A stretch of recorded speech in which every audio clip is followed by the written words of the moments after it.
Hey guys, tonight we're easing into something slow, something steady, something that's been quietly helping people live longer for generations, without anyone making much fuss about it. Picture this, a wooden rocking chair, gently creaking, on a quiet porch.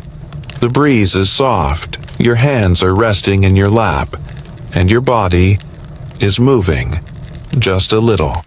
Back and forth, you're not working out, you're not meditating, you're not even trying, and yet, your heart beats calmer, your breath finds rhythm, your joints, they sigh, your thoughts, they soften.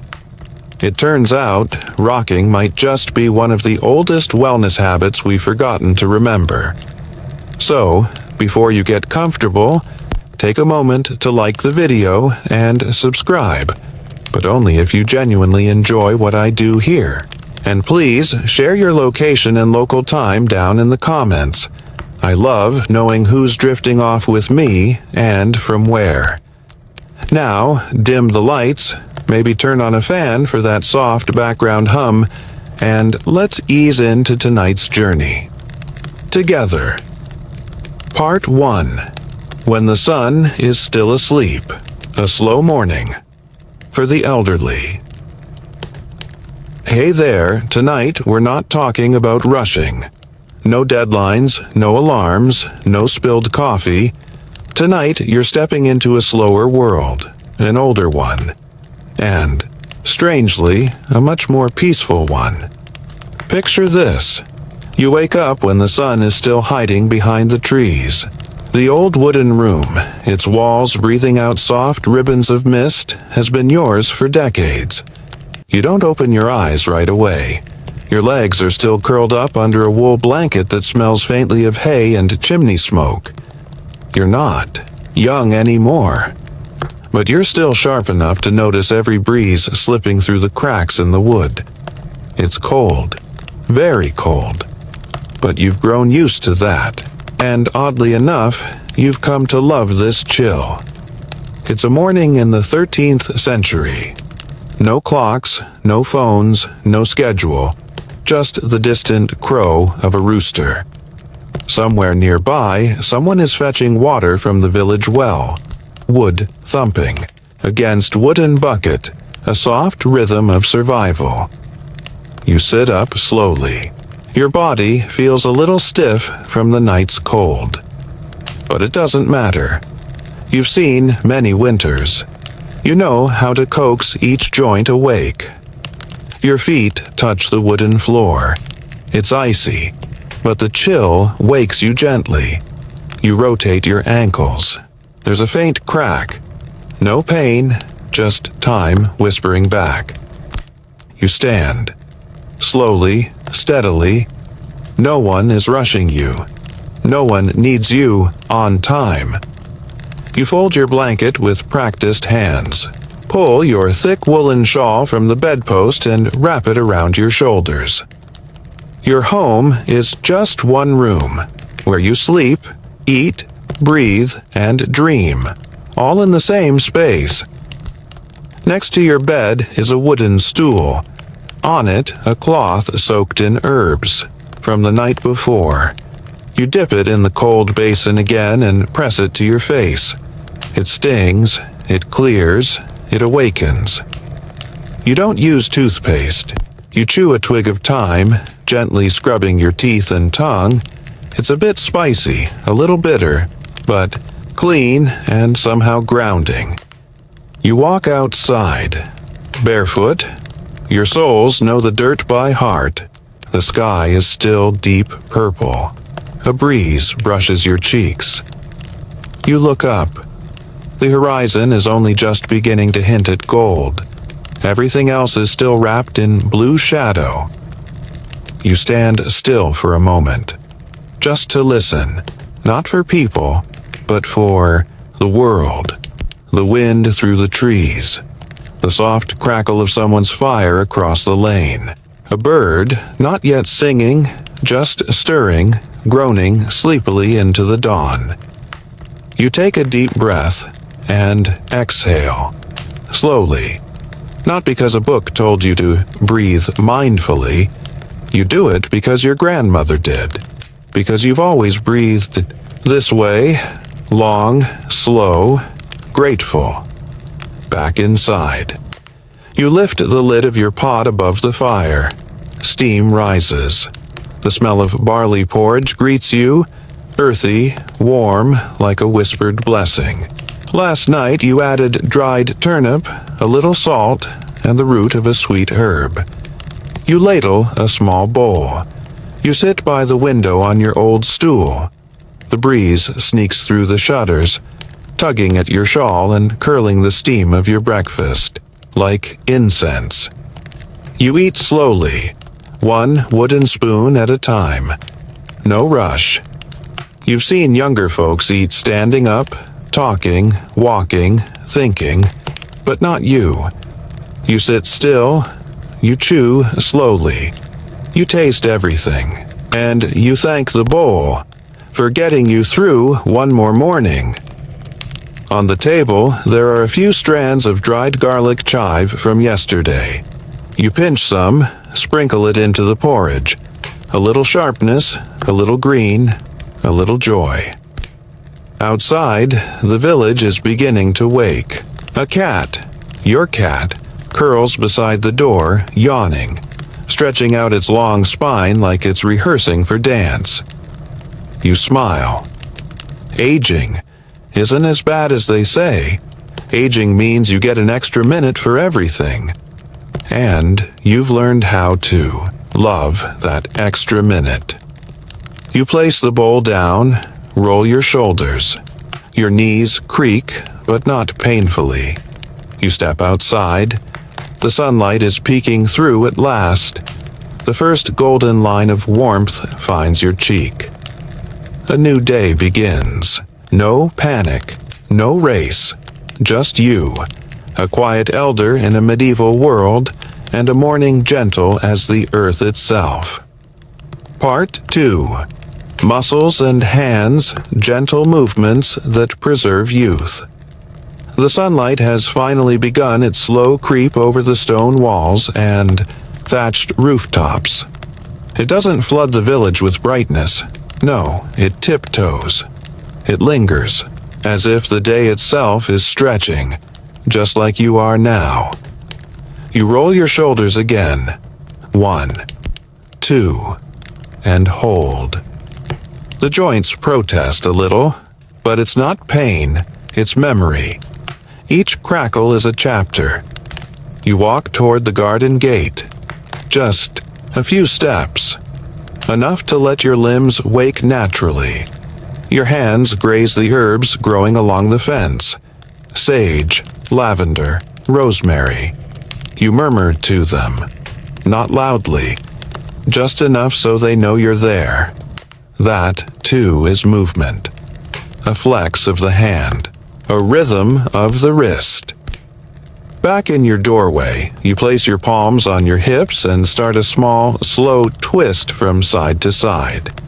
You're not trying to lose weight or sculpt muscle. You're just greeting your spine. They didn't call it exercise back then. There were no words like yoga or cardio or dynamic warm-up. Just movements people did because they felt better after. And you've got a whole library of them in your bones. Some mornings you raise your arms slowly above your head, not to reach, not to stretch, just to tell the sky, I'm still here. Then you lower them again, brushing the wind with your fingertips. A deep breath in, a long exhale out. 3 times. That's your number. Now your knees. Ah yes, the knees. You plant both feet shoulder-width apart on the dirt floor and gently bend your legs just a little. Not to squat, not to build strength, just to remind. Your knees, they still belong to you. Some say elders in the Middle Ages didn't move much, that they simply sat by the fire and waited. But you know better. Movement was survival. Not frantic, but faithful. And if you didn't move, your joints would stiffen until even the smallest walk to the outhouse felt like crossing a mountain. You pick up a wooden ladle and gently toss it, from one hand to the other. Balance. Coordination. A trick passed down by your grandfather, who used to say, "Keep your hands talking to each other, and your thoughts will never wander too far." Your fingers stretch out one by one. You press your thumbs into your palms, making soft fists. Then release. They say arthritis came for everyone. But maybe it came slower for those who moved like you, often gently with patience instead of push. Your neighbor once told you about an old widow who used to rise with the sun and walk the edge of her garden barefoot, tracing a circle, every day, even when she was 80, and she never fell once in her life. Some say it was her strong legs, others say it was the ritual itself, movement tied to memory, tied to peace. You believe them. You sit on a low stool and begin to massage your own calves, slow circles with warm hands. You do this not to relax, but to wake the blood. You press into the tissue just enough to feel the warmth bloom. Your feet, cracked and weathered from years of walking on dirt, deserve attention too. You dip a cloth in a basin of thyme water and wipe them gently, as if you were bathing a baby. Because in many ways, your body now needs the same gentleness it did then. You look at your hands. They've held tools, pulled weeds, washed babies, buried friends. And they still move. A little slower, perhaps. But they move. You raise them toward the light streaming in from the window. The skin is thin now. Veins like old rivers. But they're strong. They still open jars, still knit wool, still wave hello to passing neighbors. There's dignity in function, not perfection, just function. You reach for your walking stick, not because you need it this morning, but because it feels right. You lean on it and begin a slow walk toward the back of the house, just a few steps, enough to let your heart remember that it too is part of this quiet dance. Some days you walk in circles. Some days you only sway from side to side. And some days, if your joints are kind, you do a slow, standing bow. Not for anyone else. Just for the act of bowing itself. A small thank you to your body for carrying you this far. There's a saying from your youth. Those who move with the sunrise need not fear the sunset. You've always liked that. Your body doesn't need to be young. It just needs to be respected, listened to, greeted with motion. And so, you move. Just enough. No more, no less. Because old age is not stillness. Old age is just slower music. And you're still dancing. Part 3. Breakfast in the 13th century. Oats, honey, and herbs. You return to the warmth of your one-room cottage, the scent of barley still lingering from earlier. Your limbs are awake now. Your breath is deeper. Your body softened but alert. You take a moment to glance at the fire, still glowing, though faintly, and add another log with care, the way you've done 1,000 mornings before. Then comes breakfast. Humble, predictable, nourishing. It's not a grand affair, never was, but that's the beauty of it. You eat not to indulge. You eat to live, to last, to feel the ground beneath your feet and the warmth behind your ribs. And what better to start with than what the earth gives freely?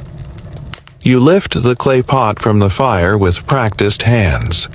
Inside, the oats have thickened overnight into a porridge that's more meal than mush. Not creamy like a nobleman's. Yours is hearty, fibrous, chewy. It sticks to the spoon and smells like harvests long gone. You spoon some into your wooden bowl. Add a splash of goat's milk, left in a covered jar outside the door where it stayed cool overnight. The cream has risen just a bit, and you stir it in slowly, watching white rivers swirl into golden brown. Then, the sweetener. Not sugar. You've never tasted that in your life. You reach for the little ceramic pot by the window and dip your fingers into thick, sticky honey. Golden, local, gathered by your neighbor's bees. It tastes of wildflowers and old summers. You drizzle just a bit. Not too much. Honey is precious. It's not for indulgence, it's for gratitude. And finally, the herbs. You keep them bundled and tied above the doorframe, dried by time and sunlight. Today, a pinch of ground sage and a few crumbled nettle leaves go into the bowl. They're not just for flavor, they're for your bones, your breath, your blood. Some say the old folks of your village lived longer because they had less. Less spice, less fat, less variety. But you know the truth. They had what was needed, and they treated it with reverence. You sit near the hearth, bowl in hand, the light now, slanting through the window in golden streaks. You don't rush. Each spoonful is a meditation. Oats, milk, honey, herbs, your ancestors' recipe for survival. As you eat, you think about the stories people told about breakfast, how monks fasted until noon and only broke it with bread dipped in broth, how pilgrims carried dried peas and onions to boil each morning on the road, how the sick were given warm goat's milk with crushed garlic to ease their coughs. Your breakfast holds echoes of all that. Some days, if your joints ache, you add cinnamon bark to the oats, stirred in while cooking to warm the blood. Some days, if your chest feels tight, you crush a fennel seed or two into the bowl.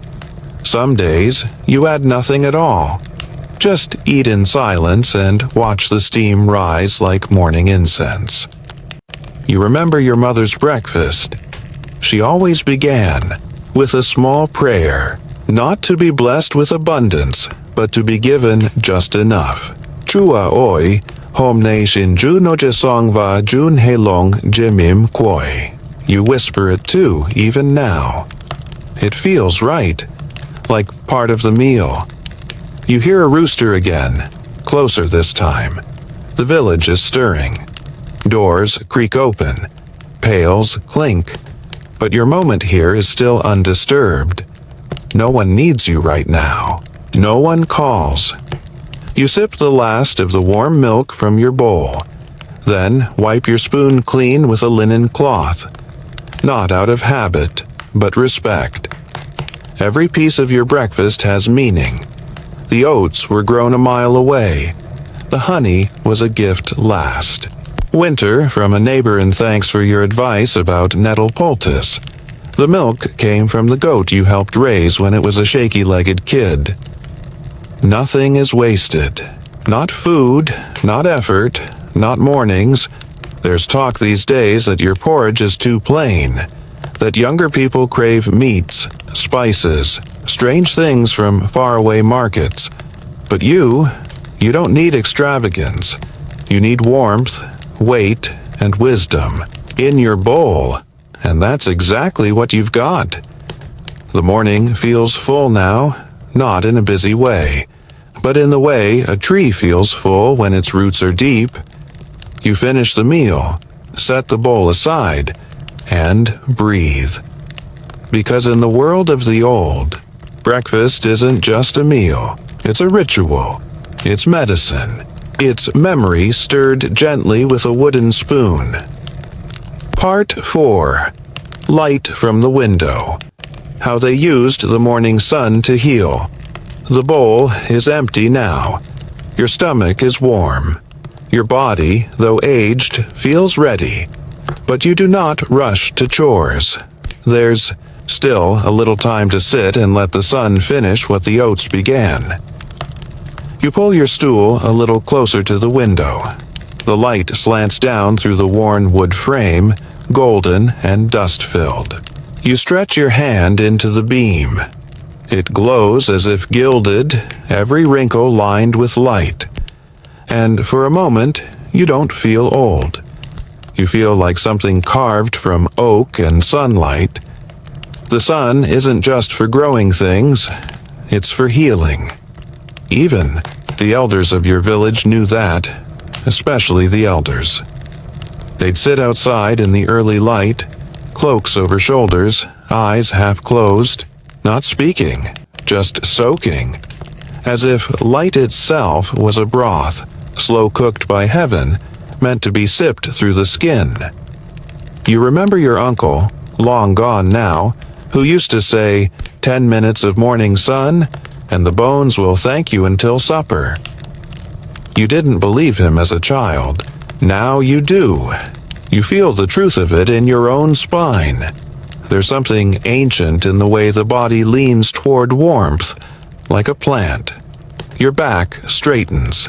Your toes uncurl, and in this moment, the aches seem to soften. Not vanish, but fade into the background, as if the light has convinced them to rest. Some days, when the wind isn't too harsh, you step outside fully, find a sunny spot on the south-facing wall, and sit against it. The stone warms faster than anything else. You let your back press to it, eyes closed, chin tilted toward the sky. It's not just about heat, it's about stillness, about giving the body space to hum quietly beneath the skin. They didn't have words like vitamin D in your time, but they had instinct. They had stories. There were tales of people who grew sick not from plague or injury, but from too many days in darkness. An sang kyo goi su song trove, they used to say. Light calls life back home. And it does. You think of the convent nun who used to carry her prayer mat into the courtyard before lauds, just to kneel in a patch of sun. She lived well past her 90s. Some say it was faith. Some say it was the habit of rising early and listening to light before she listened to voices.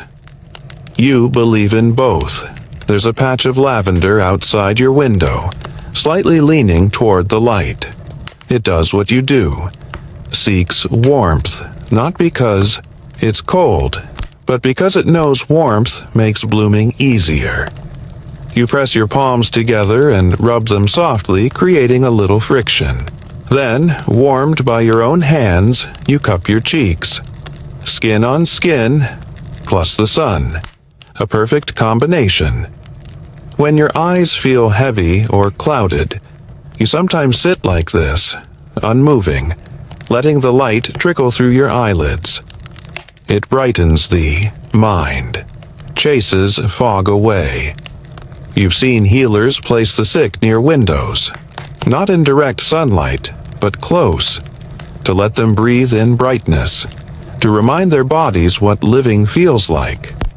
Some say it was superstition, others say it was desperation. You say it worked. You don't need the science.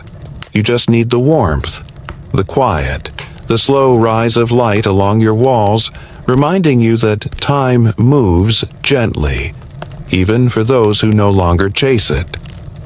And light forgives everything. Every wrinkle, every ache, every slowness.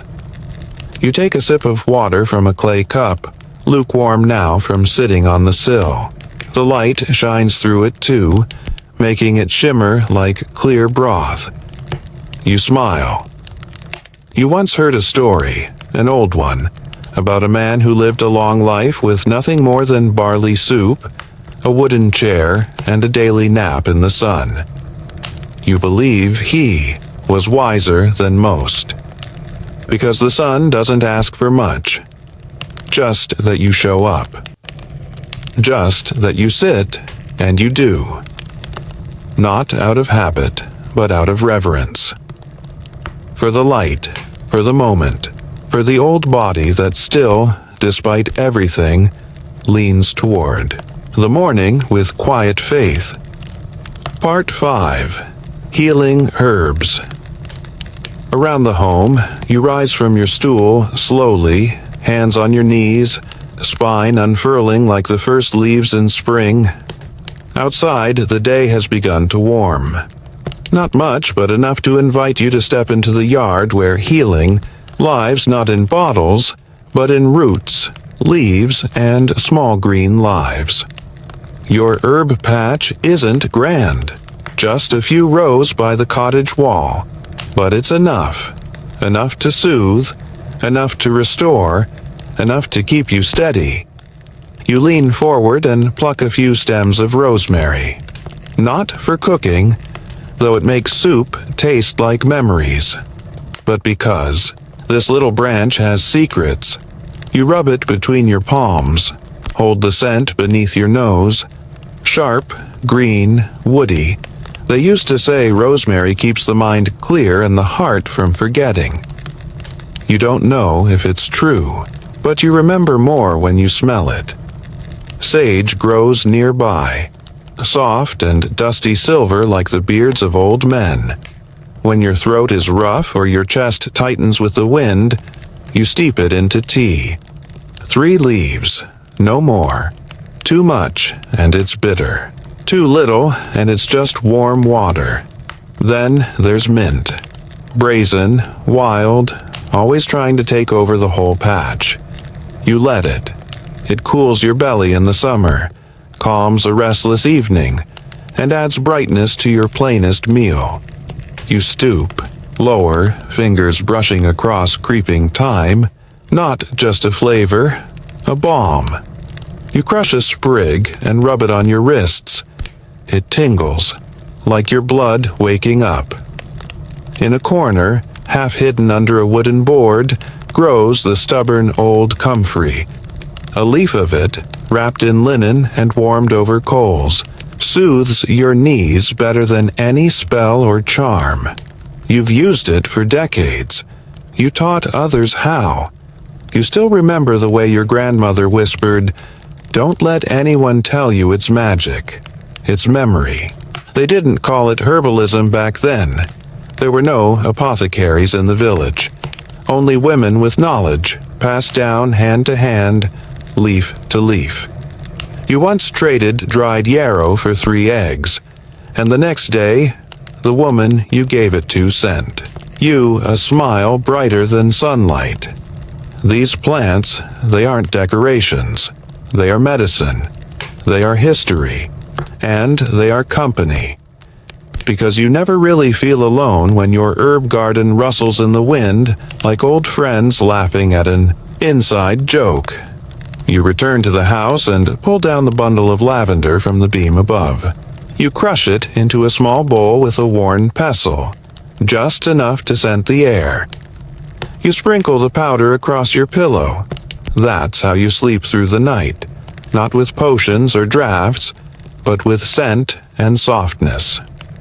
Your shelf holds little jars, labeled not with ink, but with memory. The reddish one is ground ginger root, dried over 6 weeks by the hearth. You chew it when the rains come and your joints cry. The dark green powder is dried nettle, bitter, but good for the blood. You smile when you spot a jar of dried elderflower. You haven't needed it this season. No fever yet, but it's ready, like everything else in your little world. Always ready, quietly. You think back to how they once feared the woods. Dark, cold, full of wolves, but you knew even the forest had gifts. The bark of a certain tree, the root of a certain weed, the moss that soothes, not stings. There's debate, even now, about whether those remedies truly worked, whether they were useful or just folklore.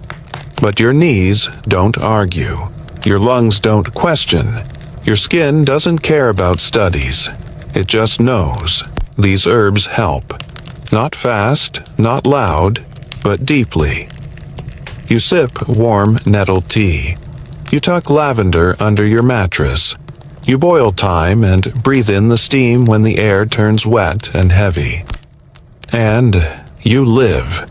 Not perfectly, not painlessly, but well enough to walk your garden, well enough to sleep through the night, well enough to smile at your own shadow as it lengthens across the herbs. These aren't just plants, they are chapters of a life quietly kept together by leaves. Part 6.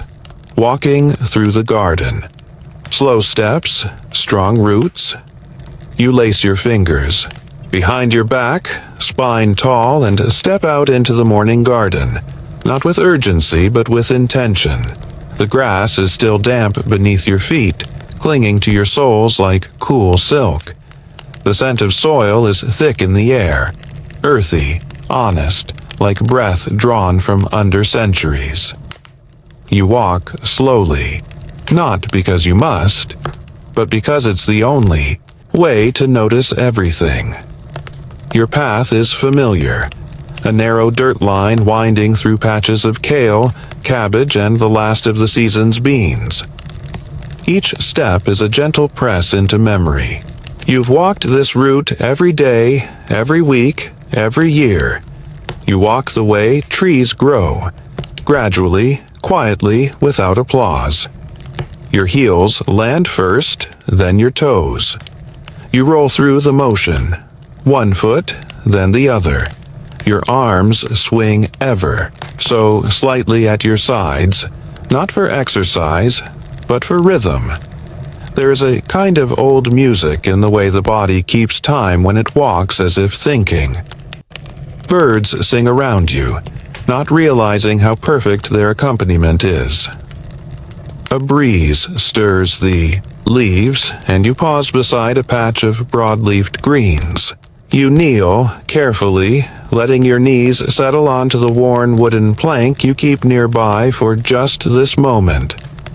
You check the edges of the plants for pests, not because you fear them, but because this is your way of saying good morning. You touch each leaf like greeting an old friend. Then you rise again. Slowly. No rush. You breathe deeply through your nose and out through your mouth, the way your father used to when stretching after tending the goats. You remember him telling you, "Walk like you're never in a hurry, and you'll never trip." You believed him then. You believe him still. You resume your walk, one loop around the garden, then two. Your body isn't young, but it is wise. It understands that stillness breeds stiffness, and that movement, even small, even slow, keeps the door of life slightly open. Some say elders in the Middle Ages stayed indoors, hunched by fire, watching life from windows. Not you. You were taught that walking is a conversation with the ground, with yourself, with the spirits in the breeze. You pass a row of onions, short, proud, pungent, and you smile at the sight of them, because even something so simple as an onion knows how to root, to grow, to hold its ground. You walk barefoot when you can. The soil tells you things when it's under your feet. If it's too wet, it means a storm is coming. If it's warm and crumbling, it's time to plant the last turnips. You walk not for distance, not for strength, but for presence. Each loop around your garden is a ritual, not religious, but sacred, still. You sometimes stop to stretch, arms up, reaching for the sky like branches. You lean gently from side to side, letting your ribs breathe. You turn your neck, slowly, like watching for a bird behind you. And in each movement, your body says, "I'm still here. I still work. I still carry me." Some mornings, children pass the fence running fast on young legs. You smile. Not envious, not wistful. Their pace is theirs. Yours is yours. And in some strange way, your slow steps hold more ground than their sprint. You return to your herb bench at the edge of the patch. Sit down, stretch your legs, place your hands on your lap, palms up, the way the elders taught you, the way stillness settles in after walking. You listen.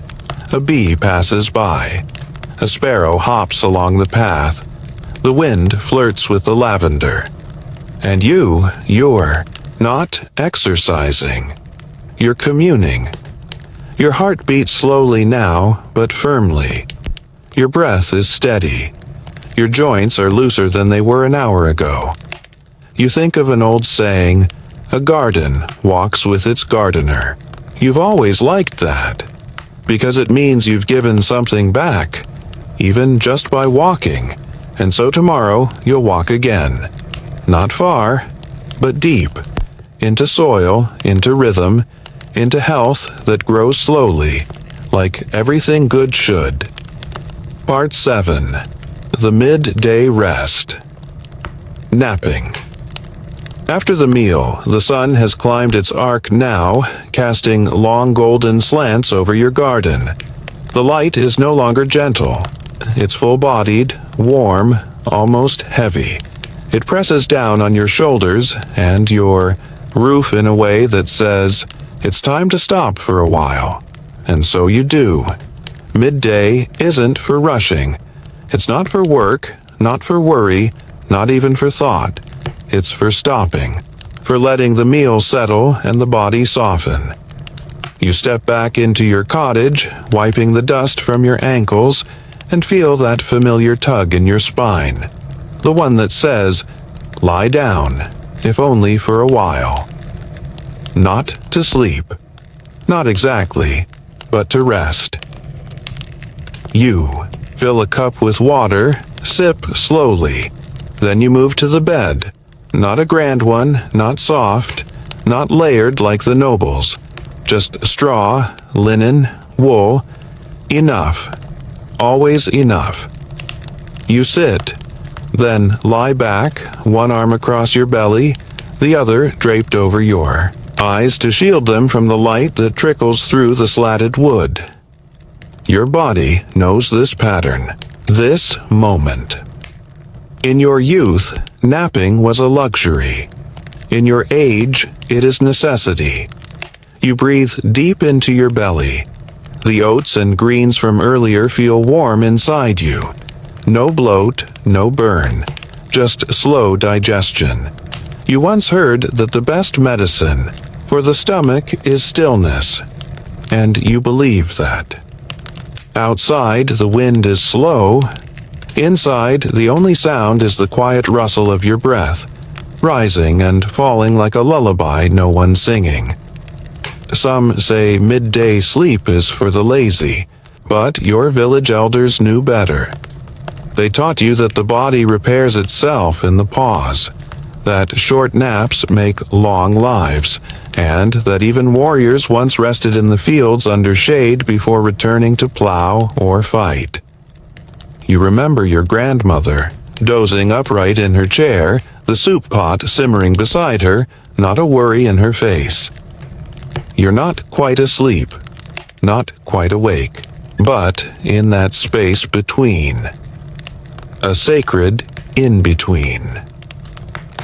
In this state, you sometimes dream without dreaming. Memories float up.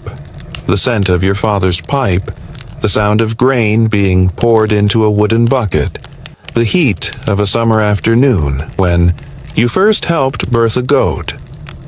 Your body remembers these things even when your mind forgets. This is a different kind of sleep. Not deep, not long, but restorative. You turn onto your side slowly, pulling the wool blanket over your hips. You've learned how to make the most of short rest. 20 minutes, no more. Just enough to loosen the tight threads pulled by morning. And when you wake, you don't rise quickly. You stay still. You blink once, twice, letting the world come back into focus like a painting from far away. The aches are quieter now. Your breath is longer. Your head lighter. You sit up and stretch, letting your arms dangle before you. You whisper a quiet thanks, not to anyone in particular, just to the moment, for holding you, for pausing with you, for reminding you that slowing down is a kind of wisdom. Outside, the sun has shifted slightly. The birds have changed their song. And you rise from your nap not younger, not faster, but steadier, calmer, grounded like a stone warmed by the midday light. This, you've always believed, is the secret few talk about. Not potions, not prayers, not treatments from men in robes, but a meal, a breath, and a short, quiet sleep when the world tilts just slightly toward stillness. Part 8. The heartiest meal of the day. You step out of your cottage, eyes still softened from your rest.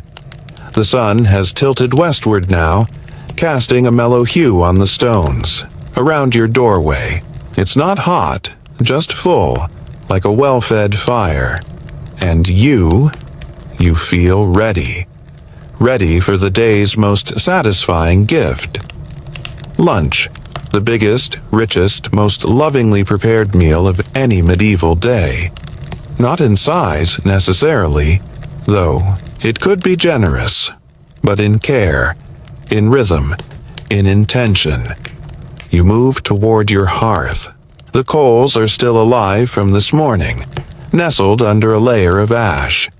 You stir them with a stick, coaxing a glow back into being, then add a small piece of oak. Slowly, the flame returns, warm and friendly. On the table are the ingredients you prepared earlier. Nothing grand but deeply familiar. A hunk of rye bread, dark and dense. A handful of root vegetables, peeled and soaking. A slab of cured meat, just enough to flavor the broth. You place the pot over the flame, add water from the clay jug, and begin. Not rushing, not measuring, you cook the way your ancestors did. By eye, by scent, by soul.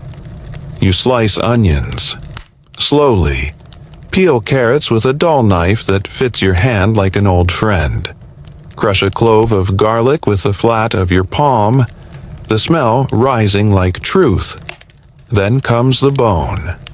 Last night's, saved, just for this. You drop it into the pot and let the marrow speak.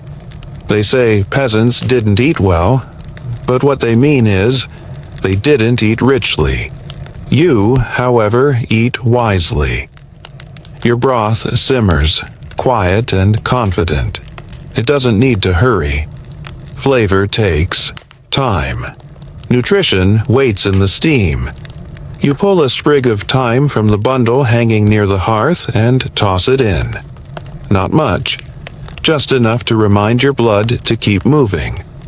Some say this is the hour of hunger, but you know, this is the hour of gratitude. While the stew bubbles, you cut thick slices of bread and toast them by the fire. The crust darkens. The scent deepens. You rub the toast with garlic. Drizzle it with oil. Sunflower, pressed last. Autumn. You remember your mother teaching you how to do this. Don't waste flavor, she'd whisper. Even bread wants to be remembered. You sit down at your table. The pot bubbles. The steam clouds the window. You ladle the stew into a bowl. It smells like patience. Carrots. Leek. Bone. Bay leaf. Simplicity folded into warmth. You eat slowly. You chew thoroughly. You swallow like it matters, because it does. Each bite reminds your body of how to go on, how to keep bending, lifting, walking, sleeping. There is no dessert. But you don't miss it, because halfway through your bowl, you feel it. The settling, the grounding, the sense that you're filling something more than your stomach. You pause between bites, wipe your hands, lean back, let the heat rest inside you. Your body has been doing this for decades. It knows how to use everything, how to extract meaning from marrow, how to turn onions into energy, how to make one small meal last all the way until night. You pour yourself a cup of water and add a few mint leaves. Not for fancy, just for feeling. Clean, inside and out. You sip. Close your eyes. Listen to the fire. Somewhere a neighbor is chopping wood. Somewhere a child is laughing. Somewhere the wind carries the scent of other stews, other lives, other stories. But here you are, with your bowl, your bread, your breath. The world doesn't ask for more than that. And neither does your body. They say age slows digestion, but maybe it only needs the right rhythm. Warm broth, good bread, a seat by the fire. Maybe the secret isn't what you eat, but how. Not what you fill your belly with, but what you let go of while you do. You finish the last sip. Set your spoon aside and exhale. Not because you are full, but because you are fulfilled. This truly is a good meal. Not loud, not complicated, just healing from the inside out. Part 9. Gentle work with hands and spirit. The stew has settled in your belly like a warm stone in a riverbed. It doesn't weigh you down, it anchors you. After the meal, your body doesn't crave rest. It craves rhythm. But not the loud rhythm of labor. Not swinging axes or hauling water, something softer, something with hands. You walk over to your workbench by the window. The light is gentle now, no longer direct but filtered, soft, like a hush across the sky. On the table lies your work, a small basket of wool, some threadbare socks waiting to be mended, and the wooden-handled knife you use to whittle down bits of bark for fire starters. You sit. Your fingers have known these motions for decades. They know the curve of the needle, the pull of thread through worn linen. They remember the exact pressure it takes to shape wood without splintering it. This isn't work, it's communion. They say the old folks don't have jobs, but you know, you've never stopped working. You just work differently now. Not for coins, for calm, for clarity. You pick up the wool, coarse, gray, uneven. You pull it gently, twist it, tease it into line. The fibers stretch and spin, and soon a thread begins to form. Rough but reliable. You hum softly. Not a song with words, just a sound your throat makes when your hands are busy. It comforts the wool. It comforts you. Some say crafting is a waste of time. You say it's how time is honored. A scarf you spun last winter still warms your neck. A patch you sewed on your sleeve last summer still holds. These are things that last, not because they are strong, but because they are touched daily. You set the wool down and reach for the sock. The hole is small, just near the heel. You thread the needle, squinting a little, steadying your hand with your breath. In, out, like tides, like seasons. You once heard that stitching extends life, not in years, but in meaning. You believe that. Your grandmother used to say, "Busy hands keep away sorrow." She didn't mean ignore sadness. She meant soften it. Through motion. Through making. You finish the sock and lay it beside its pair. Then, for no other reason than love, you pick up a strip of bark and begin to carve it. Not into anything useful. Just a smooth curl, a spiral, a shape that pleases your hand. You remember the healer in the next village who carved tiny animals for sick children. She said holding something handmade reminded them that someone cared, even when they forgot to care for themselves. You believe in that kind of care.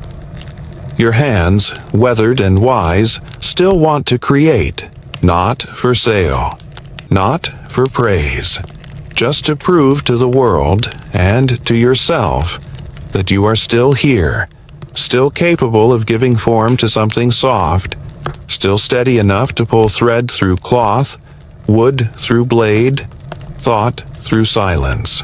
Breeze rolls through the window. It lifts a thread of wool.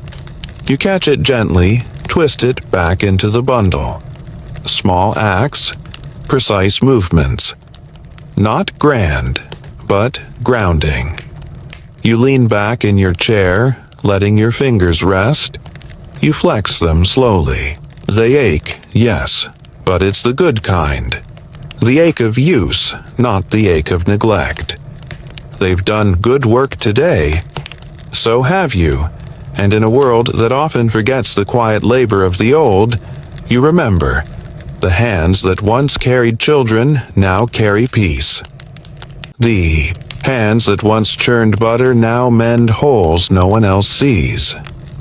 You smile, because nothing about today has been wasted. Not the stitch, not the shape, not the hour, and certainly not the hands that shaped it all. Part 10.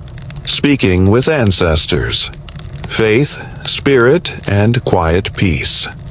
The sun is lower now, casting long fingers of light through your cottage window.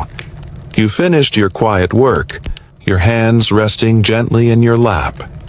And now, without anyone telling you, without any bell ringing or candle lighting, you feel it. The time of remembering has arrived. You don't call it prayer, not always. Sometimes it's a whisper. Sometimes it's a story. Sometimes it's just the silence between two breaths, held long enough to feel someone else listening. You rise slowly and walk to the small wooden shelf above your hearth. It's not grand, just a few simple items placed with care over the years. A carved cross, a stone from your mother's grave, a dried flower from a funeral 5 springs ago, a smooth feather that once landed by your door the day your brother passed. This is your altar, your connection, your conversation. You sit beside it, not to chant, not to ask for anything, but to be with those who have left, and yet have never really gone. You light a small beeswax candle. The flame flickers like memory, unsteady, warm, alive. Some say it's foolish to talk to the dead, but you don't talk. You share. You share your day. The mended sock, the soup, the walk in the garden. You whisper it, not for them to respond, but so your heart can breathe it out.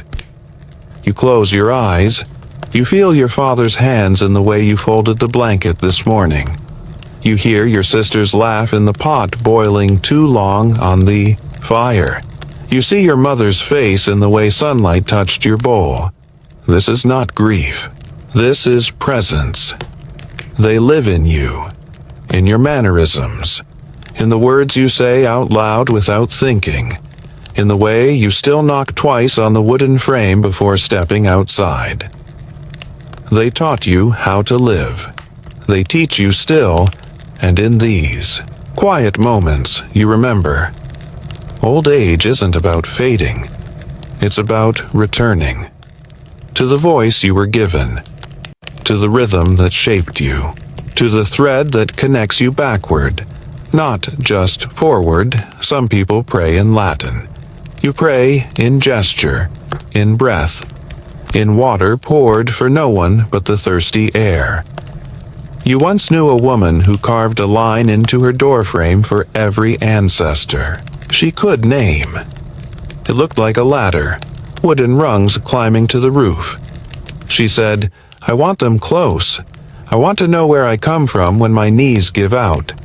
You think about doing the same, because when your body aches, it helps to remember that pain has been carried before, that someone else, long ago, also held their back and whispered, "Tomorrow will be softer." That you are not the first to grow old, and you won't be the last. You reach for the small cloth you keep folded beneath the candle. You unfold it. Inside is a pebble from the river you played in as a child, smooth as prayer. You press it to your chest. A stone holds silence better than any book, and you trust silence more than you trust explanation. Some scholars say the medieval world was filled with superstition, but maybe it was filled with reverence, with the deep, quiet understanding that not all things must be understood. Some things must only be honored, and so you sit. Not to ask, not to demand, just to say, "I remember." And in doing so, you feel remembered. You lean your head back, the candlelight flickering on your cheeks. The room is dim now, the air still.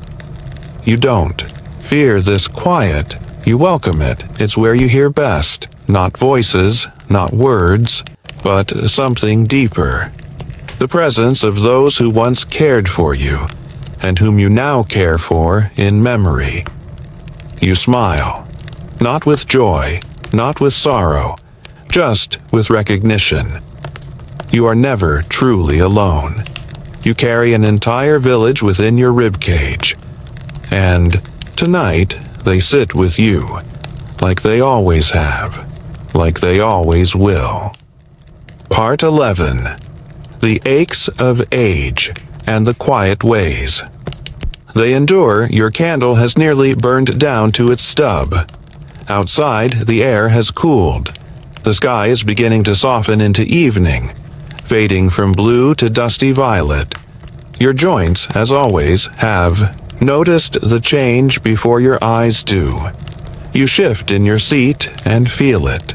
That familiar pull behind the knee, the dull throb in the base of the spine, the small sparks that flicker through the knuckles when they've been still too long. This is age. Not something to battle, something to live with. Like a house you've grown old in, creaking but still standing.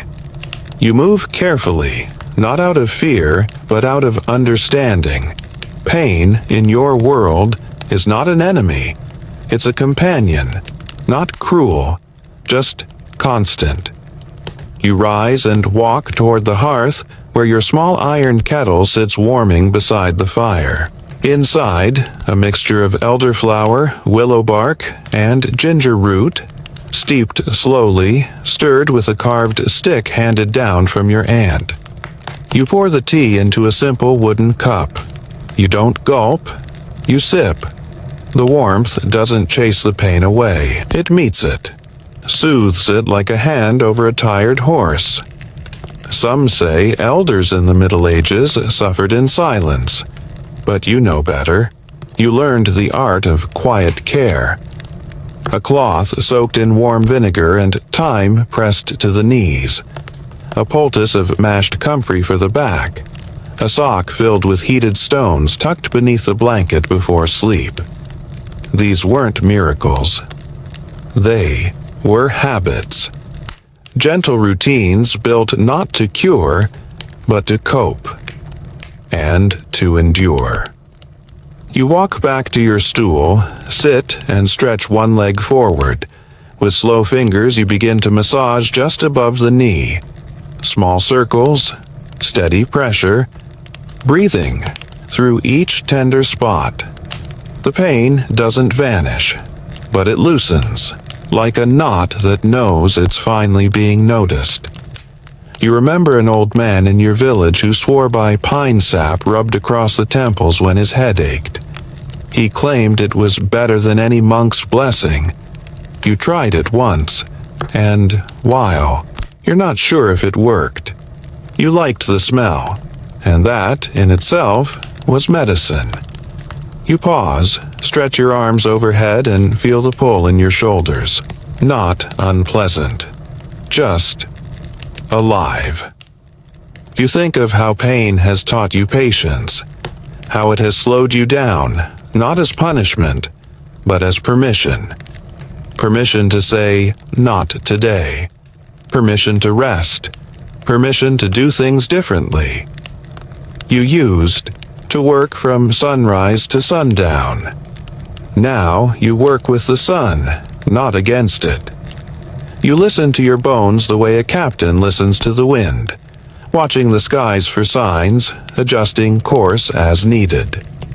They say medieval life was harsh, and perhaps it was. But even in harshness, there was kindness. A kind of kindness rooted in rhythm, in repetition, in ritual. You pour the last of your tea. Your fingers tremble slightly now as you lift the cup. You hold it with both hands. The way you hold fragile things, your breath has slowed again. Even the aches seem quieter now, as if the tea has persuaded them to nap. You lean your head back and close your eyes for a moment. Not to sleep, just to rest in the stillness between pulses of pain. You have learned that not every discomfort needs solving. Some just need softening. And when you meet them with care instead of complaint, they often soften more easily. You smile. Your body, though tired, is trustworthy. It tells the truth. And you have learned how to listen without anger. The aches, the stiffness, the slow steps, they are all stories of time, of toil, of living fully with nothing left unwrung in the bell of your bones, and when the day ends, and you lie down with the moon watching from above the thatch, you will not curse the aches. You will thank them, because they mean you've made it this far. Still standing, still walking, still here. Part 12. Tales Beside the Fire. Stories that keep the mind. Alive, evening has arrived. The sun has ducked below the tree line, and the light in your cottage now comes only from the fire. Low, golden, and flickering against the walls like a soft lullaby. Shadows stretch long. The air cools. You reach for a blanket, worn and patched, but still thick, with warmth. You drape it over your shoulders, settle into your chair beside the hearth, and let the crackling embers lull you into stillness. It's quiet now, but not empty, because this is the hour of stories. The hour when memory begins to speak in voices, just above the flames. You clear your throat, though there is no one else in the room. Old habit. As if preparing to tell someone something important. You begin softly. Not with a grand tale, just a small one. The kind of story that wanders, that bends with the mood of the night, that doesn't worry whether it's ever written down. You talk about the time the roof caved in during a storm, and how the goat wandered inside and stood, proudly, on your bed. You talk about the market day when someone swapped your sack of turnips for a satchel of onions, and you were too polite to say anything. You talk about the midsummer when your mother taught you how to braid your hair using only 3 fingers and a strand of wild rye. No one answers, but somehow the room is full. The fire crackles in reply. The walls lean in. Even the floor creaks as if shifting to listen better. This is how your people remember. Not with books, but with stories told aloud, again and again, until the words become a second skin. Some say memory fades with age, but, stories remain sharp, because when you speak them, they live again. You tell the one about your grandfather's mule, the stubborn one that refused to walk unless sung to. You even hum a little of the song, your voice creaking like the boards beneath your feet. The melody doesn't matter. The memory does. These aren't just tales. They're medicine. Not for the body, for the mind. Your grandmother once told you, a head full of stories forgets its loneliness. You believed her then. You believe her still. You turn your gaze to the fire and speak a little more. This time a story about a neighbor long gone, the one who made the best cider but couldn't count past 10. You chuckled to yourself. The sound feels good in your throat. It reminds you that laughter is a kind of health no herb can replicate. You run your hands over the arms of your chair, tracing the worn grooves. How many stories have been told from this seat? How many lives have passed through these walls? Some scholars say the elderly in the Middle Ages didn't live long enough to remember much. But you know better. You've seen 80 winters, and every one of them has left a story behind. Not all of them happy, not all of them whole, but all of them yours. You remember sitting by your mother's feet as she spun wool and told you about the black fox that haunted the edge of the woods. You remember your uncle's ghost stories, the ones with just enough truth to keep you from wandering too far after dark. And now, even though you sit alone, the fire glows like the eyes of old listeners. You're not speaking into silence. You're speaking into history. You let the last story trail off, unfinished, like most of the good ones. You sip from your cup, now lukewarm. The taste doesn't matter. The ritual does. Then you sit back, blanket tucked around your legs, hands folded gently. The fire crackles. The candle flickers. And in that soft orange silence, you feel it. Your mind isn't drifting. It's alive, warmed, sharp. Because in every tale you tell, you anchor yourself, not in fantasy, but in memory, in the little truths that no sickness can erase. And when you sleep tonight, it won't be with a blank mind. It'll be with a head full of voices, a fire still burning, and a world that listens, even in the dark. Part 13. Early Dinners and Healing Broths. The fire has quieted into coals, low and red like sleepy eyes. The shadows grow deeper now, stretching across the floor and climbing the corners of the room.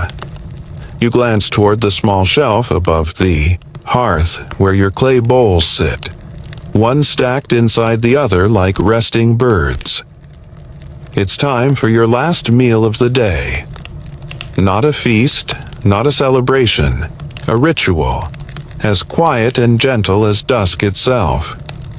You rise, slowly, with a soft grunt your bones have learned to make without asking. The light from the candle follows your movements. You take the smallest bowl from the shelf, feel the cool clay in your hands, and smile at the comfort of something that fits just right. Dinner comes early, always has. It's not just tradition, it's wisdom. You don't want to lie down on a heavy belly. You don't want the night to wrestle with digestion. You want warmth. You want calm. You want sleep to arrive gently, not delayed by fullness. You lift the lid of the pot by the hearth. Inside, a broth, rich and fragrant, simmered slowly throughout the day. Its scent is soft and earthy. Onions, garlic, a bit of marrow from yesterday's bone, and the last few slices of turnip and leek. You don't need much, just a ladleful, maybe two. You pour it carefully, watching the steam rise like incense. This isn't food. This is a quiet blessing in a bowl. You take your seat near the fire again, the bowl in both hands, letting the heat seep into your fingers before you take a sip. They say peasants ate poorly, but you know the truth. When food is made slowly, with care, it becomes more than nutrition. It becomes peace. This broth, thin though it may be, holds stories. You know where each piece came from. You remember pulling the leeks from the garden. You remember scraping the marrow with the edge of your spoon. You remember your neighbor handing you the dried bay leaves last season.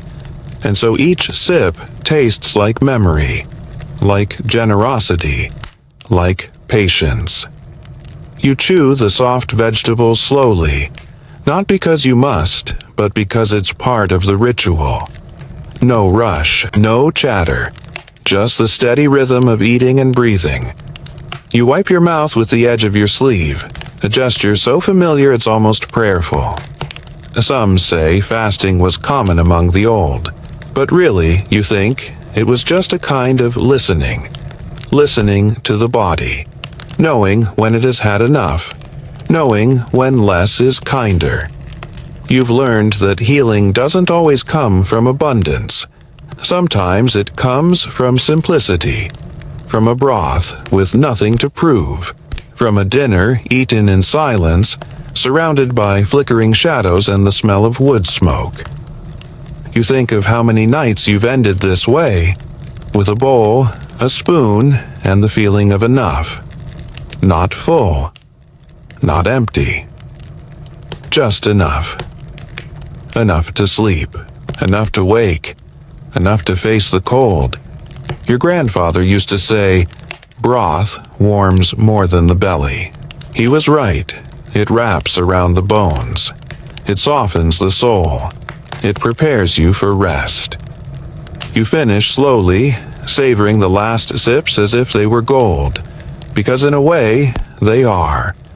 Gold made of water, time, and memory. You set the bowl aside. Blow on your hands to dry the warmth. Then rise once more to rinse the bowl with a bit of leftover hot water, letting it steam gently as it meets the cool air. No dishes piled high.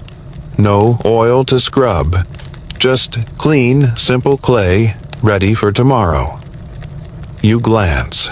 Outside, the night has fallen fully now. The stars blink like distant watchmen, and your body, warmed from the inside, feels ready.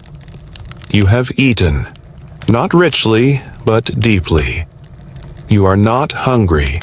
You are not heavy. You are simply, well, and that is more than enough. Part 14. Movements meant for morning. Gentle exercises of the old morning comes not with fanfare, but with stillness, a hush before the birds, a gray glow through the shutter cracks. You're already awake, not because you must be, but because the body has learned its own rhythm, quiet and honest. You rise slowly. No rush. You listen first to the room, to the chill, to the joints. There is a certain sound the spine makes after a night of good sleep. It's not a crack, not a pop, more like a stretch whispered from bone to bone. Your feet touch the floor, cold, expected. You sit on the edge of your straw mattress and begin your movements.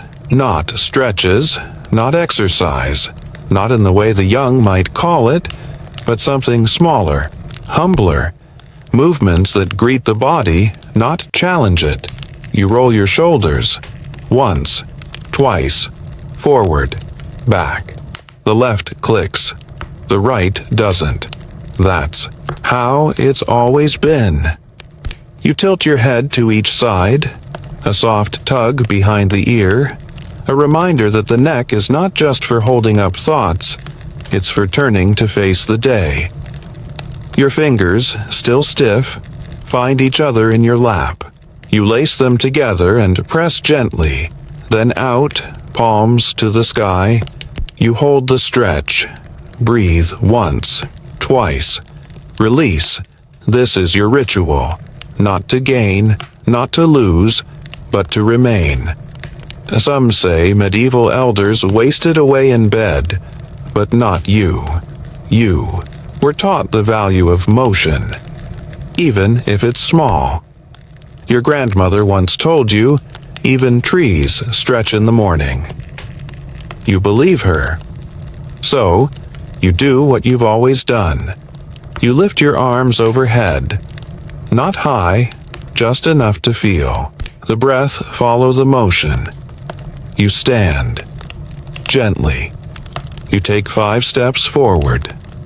Turn. 5 steps back. Not to count.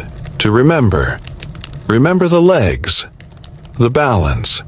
The steps that have carried you across decades. You press one hand to your hip and circle slowly. One direction, then the other. It's not elegant. It's not fast. But it's sacred. The world, isn't made of grand gestures. It's made of small consistencies. You walk to the window and unlatch the shutter. The cold air bites, but your body has warmed now. You breathe in, deep, hold, out. Breathing is a movement too, and you treat it like one. You reach down to touch your knees. Not your toes, not anymore. But your knees are enough. You stay bent there, letting the spine hang a little. Gravity is medicine. Some mornings you lift your hands to the ceiling beams. Other mornings it's enough to just roll your ankles. One, then the other. A soft circle carved in air. You know these movements won't turn you young. They won't erase the years, but they welcome the body back into the day. You do not worship youth. You honor function.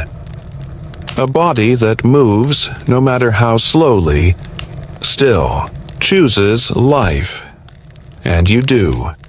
Every stretch, every breath, every small turn of the wrist. It's a declaration. I'm here, still here. You've seen neighbors who stopped walking, stopped reaching, stopped remembering that the body needs invitation. But you remember, because your mother did this too, and her mother before her. Simple movements, passed down like recipes, like songs.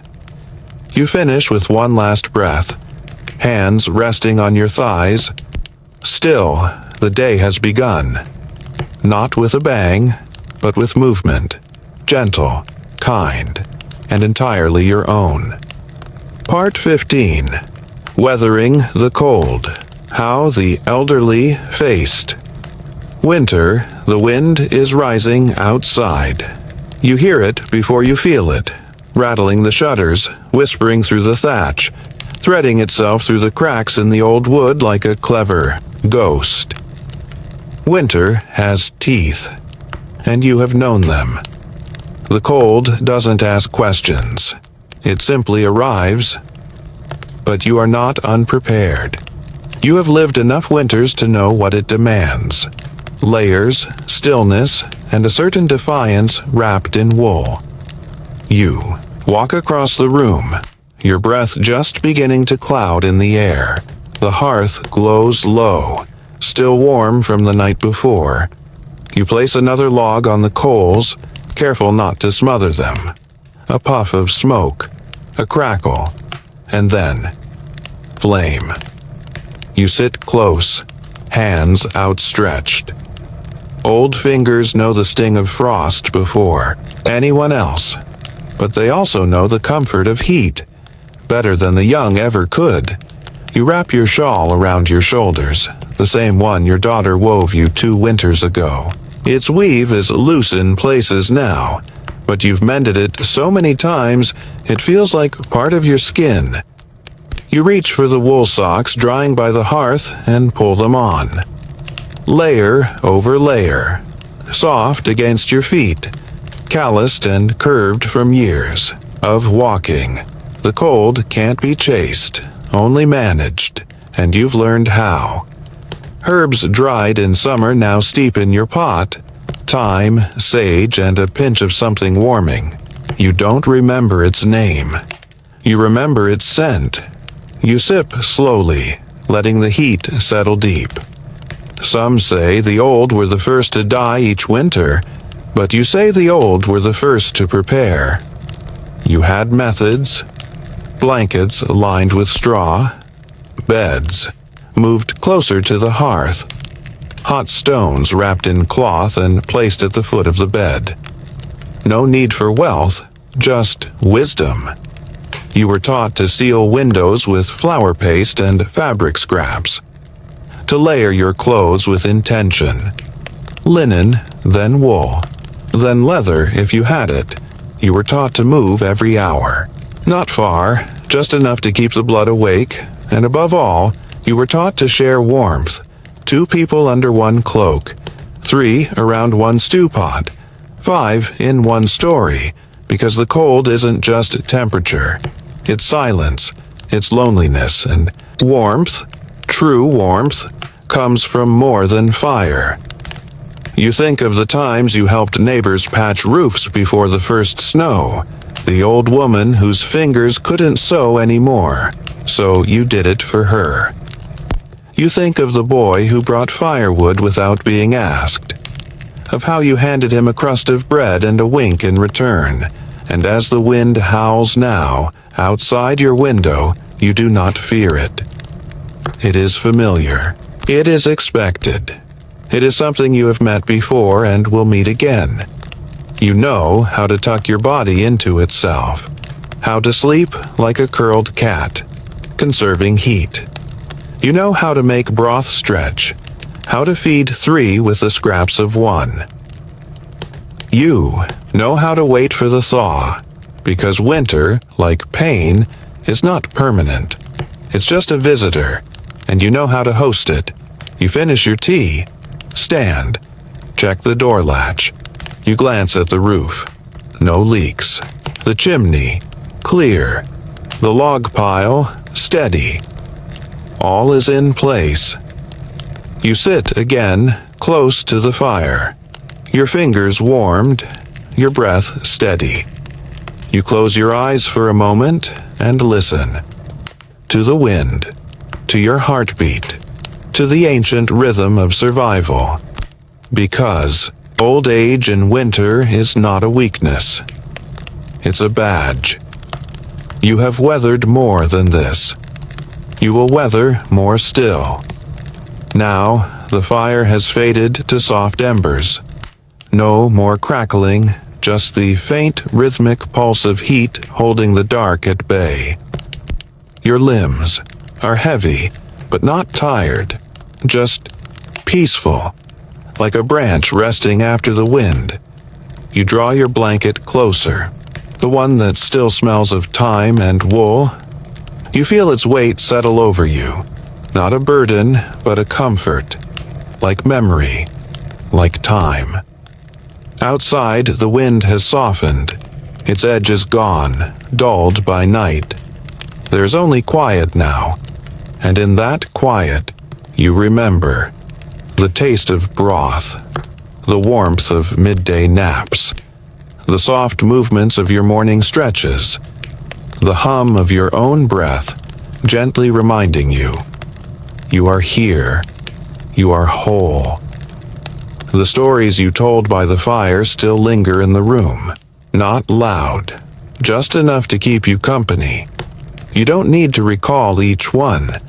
They're in your bones now, woven into your sleep like threads of kindness. You let your eyes close. You let your breath fall slower. You let the weight of the world dissolve. Tonight, there are no chores, no aches demanding attention, no future to plan, only warmth, only rest, only you, floating gently into sleep, wrapped in the wisdom of 100 small patient days. You have cared for yourself well, as those before you did, as those after you will, and now there is nothing left to do but let go. Let the breath deepen. Let the mind drift. Let the old body dream.